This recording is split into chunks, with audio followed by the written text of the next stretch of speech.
बिस्मिल्लाहिर्रहमानिर्रहीम बनाते हैं बहुत ही मज़ा टेस्ट मूली के क्रिस्पी पराठे।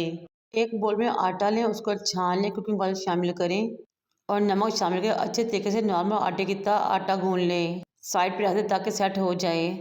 मूलियाँ लें, ऊपर और नीचे वाले पोर्शन को काटें, छील लें, पील कर लें।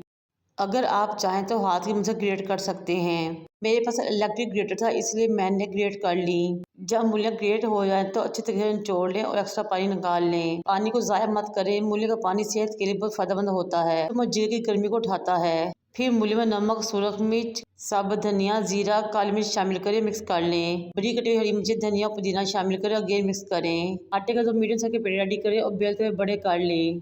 एक रोटी के ऊपर मूली का मिक्सचर अपनाएं, दूसरी रोटी के उसके ऊपर रख दें। हाथों से दबाते हुए प्रेस करें, फोल्ड करें और बेलते हुए बड़ी सारी रोटी रेडी कर लें। तवे पर डालें, ऑयल लगाएं और दोनों तरफ से पकाते हुए क्रिस्पी गोल्डन पराठा रेडी कर लें। दही से एंजॉय करें। मेरे चैनल को सब्सक्राइब